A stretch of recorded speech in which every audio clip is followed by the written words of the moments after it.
ngayon, hirap na hirap ako, hindi ko alam kung paano ako matulog, saan ako pupunta, hanggang sa dumating yung mga punto na natulog na rin ako sa highway. At alam niyo ba kung anong sabi ni Madam?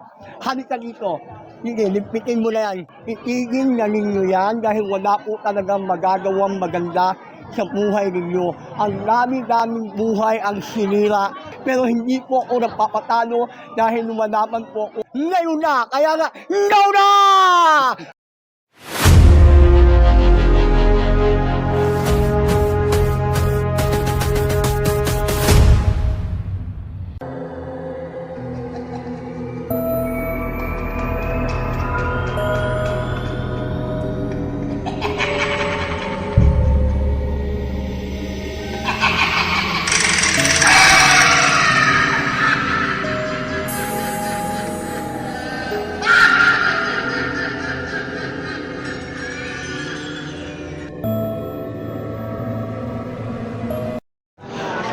Guys, sa followers ni Boss CBT, magandang araw sa inyo. At ito, namataan ng ating camera, walang iba, kundi ang nagte-trending na personalidad sa buhay ni Diwata Pares Overload sa Pasay. Walang iba kundi si Impacta! Hello! Magandang hapon po! Kung may hiwaga, may engkanto, may diwata, may impacta! So galing, di ba? Pag ito, tsaka si Madam Diwata, nag-collab araw-araw, nako, ang views ang taas. Anyway, kung napaka-active, Yeah. napaka-hyper. Alam mo, narinig ko yung kwento ng buhay mo eh. Pwede mo bang i-share naman dito sa page ni Boss CBT? Ano bang nangyari at ba't napadpad ka dito kay Diwata? Ganito po ang tunay na nangyari sa kwento ng aking buhay. Nanunong po ako ng sugal. Natalo po ako sa kasino.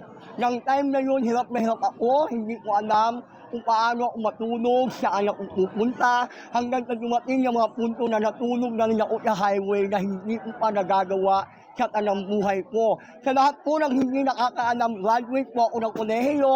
I graduated at University of Mindanao year 2004. Bachelor of Science in Commerce. Banking and Finance major. Wow, grabe. Pero never ako nakapag-work dahil maraming mga tao na alam mo na kumpanya, parang ayaw nila akong tanggapin. Ang hindi nila alam, mas marami akong magagawa compare sa mga taong medyo walang depekto. Bigatin, ano? Oo. Graduate ng Bachelor of... Bachelor of Science, major in Banking and Finance. Grabe, no? Ako yan, ganito ang nangyari nung time na yon. Nung nawalan po ako ng pera, hindi ko alam kung paano ako mabubuhay ng ilang araw, saan ako matutulog. Nag-trending si Madam na maraming araw, alam natin yan. Kaya hindi ka nayuan ka ukada, hinakad ko yan hanggang sa Diwata at Jokno Boulevard. At hindi ako nahiya, hinapitan ko siya ng harap-harapan at humingi ako ng tulong kay Madam Diwata. At alam niyo ba kung anong sabi ni Madam? Halika dito. Sige, lipitin mo na yan. Ngayon na! Kaya nga, now na! Natanggap agad ako. Tinulungan ako ni Madam Diwata. Kaya ho, sa mga basher ni Madam na nagsasabi na hindi ka mabuting tao, nagkakamali po kayo. Nakikiramdam lamang si Madam Diwata kung sino ang karapat-dapat niyang tulungan. Impacta, matanong ko lang, ilan na ba kayong empleyado ni Diwata doon? Mga 80 na kami, no? 40 na umaga, 40 na panggabi, lahat na yun yata. Sa Parang Pasay, ganun. ano? Panggabi ako actually. Ayun, So, ayun. medyo hindi ko kinaya yung panggabi dahil 12 oras yun, ang puyatan hindi ko kaya. Pero yung trabaho okay lang naman. Kahit walang tigil, walang humpay yung tao ang pagdating, di ba? Pero inaya ko yun. Kaya ang ginawa ko, napaalam ako na, Madam, kung maaari ba, magtinda-tinda na lang muna ako dito. Yung naipong kong pera na galing sa pinagtrabahuan ko, yun po ang ginawa kong panghanap buhay doon. Kaharap mismo ni Diwata. So ngayon meron ka ng tindahan doon? Kunti lang naman kuya, para nang makasuporta sa pang-araw-araw kong pangangailangan. Ayun, ayun. So matanong ko lang, anong taon nito nung nalulung ka sa sugal? Actually, matagal na taon na. Kaya nga naman sa lahat po ng mga nalulong sa sugal, itigil na ninyo yan dahil wala po talagang magagawang maganda sa buhay ninyo. Ang dami-daming buhay ang sinira ng sugal. Lalo-lalo na po ako, sirang-sira ang buhay ko. Pero hindi po ako nagpapatalo dahil lumalaban po ako at magbabagong buhay ako at naging paraan dyan, Diwata. Gano'n ka lang ang perang natalo sa inyo?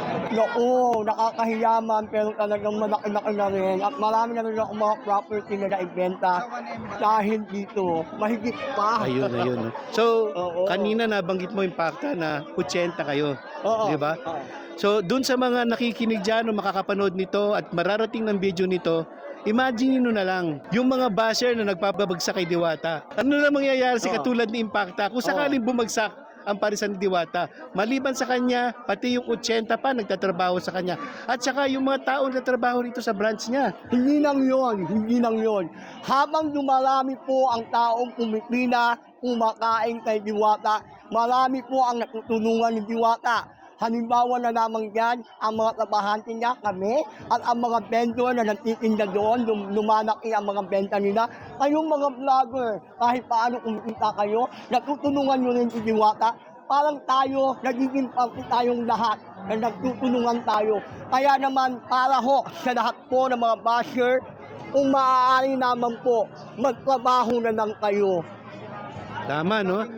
Yes. Yes. Kumain na rin kayo, Diwata. No? Ayun. So kung magko-content lang din naman kayo ng pagpapagsak kay Diwata, hindi lang naman si Diwata maapektuhan, di ba? Tama, maraming tao po maapektuhan yan. Ayun. Oo. Ayun. Maraming salamat, Impacta. Maraming salamat din, Kuya. Ayun. Oo. So, pa-invite na lang nila sa page ko.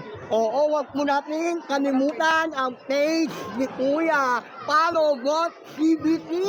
May page kayo? Okay, meron din ako, FB page, Impact Thank you. Kuya, salamat po. Thank you.